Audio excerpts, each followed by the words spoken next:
1922 பார்த்தீங்கன்னா 2 முக்கியமான ஈவெண்ட் நடக்குது. ஃபஸ்ட்டு பார்த்தீங்கன்னா நோ டேக்ஸ் கேம்பெயின். இது யார் நடத்துகிறா? காந்தியடிகள் நடத்துகிறாரு. நோ டேக்ஸ் கேம்பெயின்னா என்னது? வரி செலுத்த மாட்டோன்ட்டு ஒரு இது நடத்துகிறாரு. இதனால் ஏற்படுறது தான் இந்த சௌரி சாரா இன்சிடென்ட்டு. ஓகேங்களா? நோ டேக்ஸ் கேம்பெயின் வந்து நல்லபடியாக நடந்துகிட்ருக்கு. காந்திக்கு வந்து ஒரு நல்ல பேர் வந்து மொத்த இந்தியா தேசத்துலையும் கிடைக்கிறது இந்த நோ டேக்ஸ் கேம்பெயினால தான். ஸோ இது வந்து மொத்த இந்தியாவில் ஃபாலோ பண்ணப்படுது. இப்படி ஃபாலோ பண்ணிட்டு இருக்கையில் சௌரி சாரா ஈவெண்ட் வந்து February 5 அன்றைக்கி வந்து 1922 அப்போ நடக்குது. என்ன பார்த்தீங்கன்னா, அந்த சௌரி சாரா அந்த ஏரியாவில் வந்து பார்த்திங்கன்னா ஒரு போலீஸ் ஸ்டேஷன் இருக்குது. இது அந்த போலீஸ் வந்து மக்களை வந்து தூண்டுறதுனால மக்கள் எல்லாம் கோவப்பட்டு அந்த போலீஸ் ஸ்டேஷன் அடித்து நொறுக்கிட்டாங்க. 22 போலீஸ்காரங்க இறந்துட்டாங்க அதில். ஸோ அதுதான் அந்த சௌரி சாரா இன்சிடென்ட்.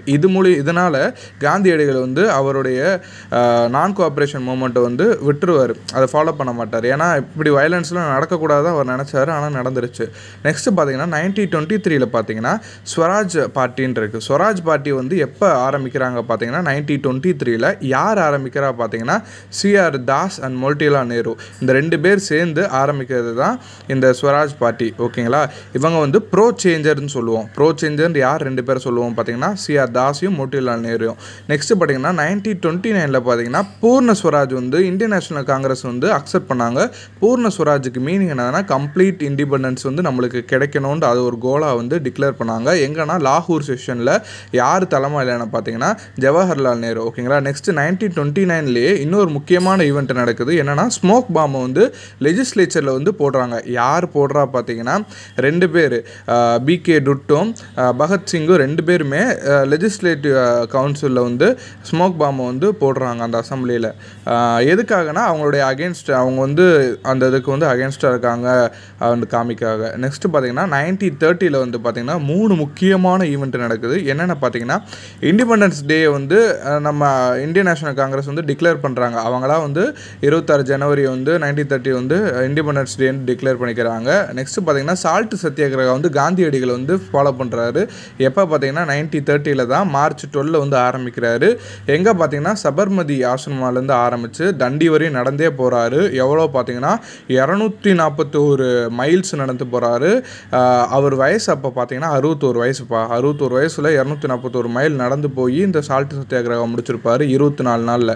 ஓகேங்களா? நான் வந்து இந்த வீடியோ ஃபுல்லாக இந்த ஷார்ட்ஸ் எல்லாமே ஃபுல்லாக பாருங்கள். ஏன்னா எக்ஸ்ட்ரா கண்டென்ட்ஸ் வந்து கொடுப்போம். ஸ்கிப் பண்ணாமல் பாருங்கள்.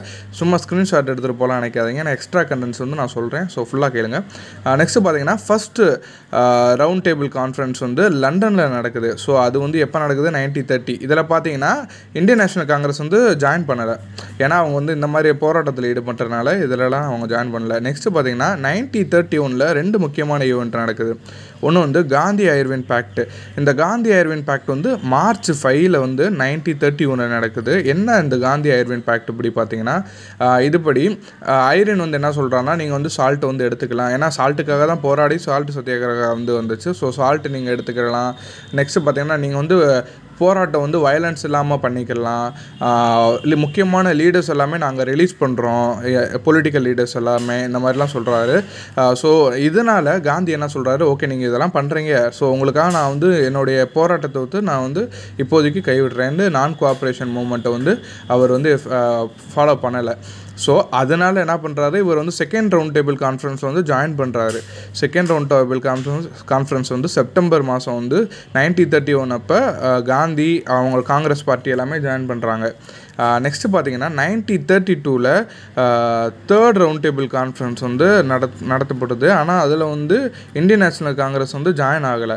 ஏன்னா அப்போ வந்து அவங்க வந்து திருப்பி வந்து அந்த நான் கோஆப்ரேஷன் மூமெண்ட் வந்து கையில் எடுத்திருப்பாங்க. ஏன்னா ஒழுங்காக வந்து ஐரன் பேக்ட் வந்து நடந்திருக்காது. ஸோ அதனாலேயும் இல்லை அந்த ரவுண்ட் டேபிள் கான்ஃபரன்ஸ் 2 பார்த்தீங்கன்னா அவர் காந்திக்கு வந்து சரியான ஒரு முடிவு கிடைக்கல. ரவுண்ட் டேபிள் கான்ஃபரன்ஸில் பார்த்தீங்கன்னா அந்த 2 வந்து மைனாரிட்டிக்கு வந்து செப்பரேட் எலக்டோரேட் வந்து கண்டக்ட் பண்ணணும் சொன்னதை வந்து காந்தி எதிர்த்தார். ஸோ ஆனால் அதனால் ஒழுங்கான ரிசல்ட் வரல ரவுண்ட் டேபிள் கான்ஃபரன்ஸ் 2. அதனால் ரவுண்ட் டேபிள் கான்ஃபரன்ஸ் 3 வைக்கிறாங்க. ஆனால் அதில் வந்து காந்தி வந்து கண்டக்ட் ஆகலை. நெக்ஸ்ட்டு பார்த்தீங்கன்னா கம்யூனல் அவார்டு வந்து 1932 வருது. கம்யூனல் அவார்டுனா என்ன பார்த்தீங்கன்னா சீட் வைஸ் ரிசர்வேஷன் இருக்குல்ல. ஸோ மைனாரிட்டிக்கு வந்து ரிசர்வேஷன் கொடுக்கணும். ஸோ இந்த மாதிரிலாம் பண்ணது கம்யூனல் அவார்டு. இதுக்கு தான் காந்திக்கும் அம்பேத்கருக்கும் லைட்டாக ஒரு பிரச்சனை ஏற்படும். அவங்க 2 பேரும் வந்து ஒத்துக்கொள்ள மாட்டாங்க. காந்தி வந்து இது வேணாம் வேணான்னு சொல்லுவார், அம்பேத்கர் வந்து இது வேணும்னு சொல்லுவார். ஸோ அவங்களுக்குள்ள ஒரு நெகோசியேஷன் பண்ணி இன்னொரு பேக்ட் போடுவாங்க. ஸோ ஓகேங்களா, அதை பற்றி பார்க்கலாம். 1924 பார்த்தீங்கன்னா ஹிந்துஸ்தான் ரிப்பப்ளிக்கன் ஆர்மி கான்பூரில் வந்து ஆரம்பிக்கிறாங்க. எதுக்காகனா காந்தி வந்து இந்த மாதிரிலாம் கைவிடுறாரு, நான் கோஆப்ரேஷன் மூவ்மெண்ட் வேணுன்றாரு வேணான்றாரு, இவரெல்லாம் நம்ப முடியாது, நம்மளே களத்தில் இறங்குவோண்டு வயலன்ஸ் பண்ணுற மாதிரியே இந்த இந்துஸ்தான் ரிப்பப்ளிக்கன் ஆர்மி வந்து கான்பூரில் ஸ்டார்ட் பண்ணுறாங்க 1924.